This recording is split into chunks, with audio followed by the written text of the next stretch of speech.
박현택 의원님 수고하셨습니다. 다음은 존경하는 곽규택 의원님 질의해 주시기 바랍니다. 후보자님, 굉장히 실망스럽습니다. 어저께 이 청문회장에서 국민들 앞에서 제출하겠다고 약속하신 자료가 있어요. 2023년도에 출판기념회 수익금을 보관하다가 혹시 2024년도에 추징금 변제하신 것 아니냐 물어보니까 그것은 2024년도에 1억 8천 대출받아서 변제한 것이다 답을 하셨고요. 또 11명에 대해서 1억 4천만 원 그 대출 채무 있던 건 어떻게 처리했냐 하니까 2025년 1억 5천 대출받아서 변제했다. 이 자료들은 본인 명의의 금융계좌이기 때문에 제출하겠다 이렇게 말씀하셨어요. 그런데 오늘 오셔가지고 또 제출하지 못하겠다 이렇게 말씀하셨습니다. 실망스럽고요. 만약에 그 자료가 확인이 안 된다면 저는 굉장히 문제라고 생각을 합니다.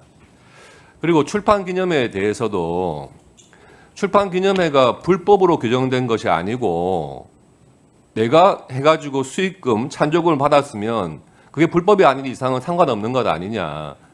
제도적인 논의는 국회에서 하라. 이런 취지로 말씀하셨거든요. 이 또한 굉장히 실망스럽습니다. 이 출판기념회의 찬조금의 뇌물성에 대해서는요.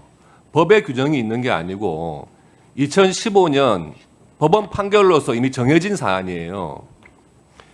2013년 당시에 이명박 정부 때 여당 국회의원 문교위의 위원장이었던 분이 계세요.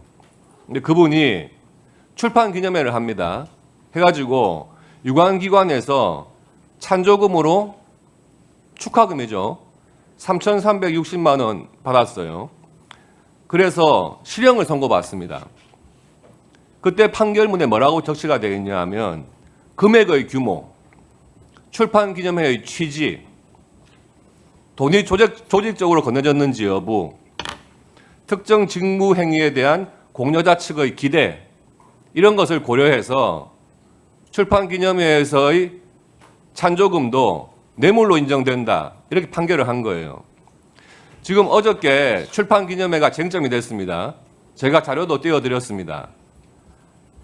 보건복지위 위원장으로 있으면서 1억 5천만 원 찬조금 받으신 거잖아요. 금액이 작은 금액이 아니죠. 출판기념회의 취지, 신인 정치인이 알리려고 한 거 아니죠. 보건복지위원장으로서 한 겁니다. 책 제목도 그렇고요. 조직적으로 건네졌는지 어제 보셨죠? 대한의사협회, 간호사협회, 치과의사협회 이런 데서 홈페이지에 출판기념회 한다고 떠있고 막 그래요. 특정 직무행위에 대한 공여자 측의 기대, 찬조금 낸 사람들 그런 유관기관 단체분들인지 아닌지 확인만 하면 되는 겁니다. 지금 후보자께서 어제 제출하겠다고 약속하신 자료 지금 안 내고 있고요. 그러면서 해명이 됐다고 하시는 부분, 그리고 이런 출판기념회에서 거액의 후원금 받으신 부분, 이런 부분은요 이제 인사청문회 영역을 넘어서 저는 수사의 영역으로 가야 한다고 생각을 합니다.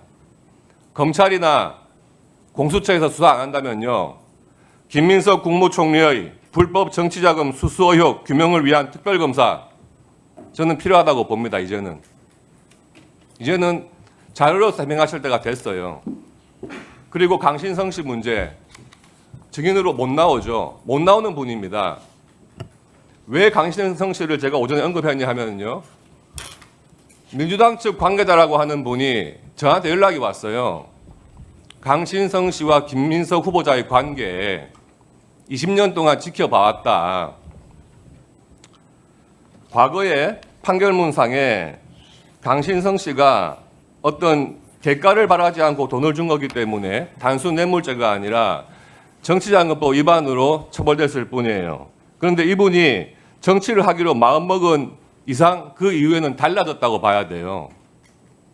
지금 20년 넘게 관계를 계속 유지해 오시고 2016년 그때 20대 총선에서 원외 민주당 비례대표 1, 2번 같이 하셨잖아요. 이분하고. 그리고 최근에 이재명 대통령 후보의 대선 선거 조직에도 이분이 간부로 계세요. 그리고 이분 원래 제가 확인해 봤더니 예전에는 압구정동 미성 아파트 살다가 갑자기 주소가 광명으로 옮겨졌더라고요. 그래서 왜 그랬을까 확인해 보니까 2017년에 이현주 의원이 더불어민주당 탈당하면서 그 광명을 지역위원장이 비게 돼요. 근데 이분이 지역위원장으로 갑니다. 지금 더불어민주당과 합당한 이유죠. 이후에. 그러니까 광명에서는 중앙에서 내려온 낙하산이라고 막 반발해요. 그런데 2018년도에 강신성 씨를 비롯해가지고 11명한테서 1억 4천만 원을 대여하는 겁니다. 이 후원자 그룹에 단톡방도 있답니다. 2020년 21대 총선에서 이 강신성 씨가 광명을에 경선 출마했지만 양기대 씨한테 져가지고 탈락을 합니다. 그 이후에 지금 계속해서 광명에서 정치를 하기 위해서 활동 중에 있고 내년 지방선거에서 광명시장으로 출마하시려고 준비한다는 거예요. 국무총리직에 가시면은요, 그동안 과거의 인간관계 마음 아프지만 끊으셔야 됩니다. 스폰서 후원자라고 하시는 분들요, 20년 동안 아무런 대가 바라지 않고 지원해 주는 척 하다가 마지막에 한 번 혜택 보는 거예요. 국무총리 가시면은요, 최소한 국회의원직은 사임하셔야 됩니다. 당 내에서 최고의 실세로 이제 부상하시는 거예요. 국무총리를 겸한 당내 최고 실세, 이런 분한테 이런 후원자들 가만히 있을 것 같습니까? 그래서 제가 충원을 드립니다. 강신성 씨와의 관계 단절하시고요.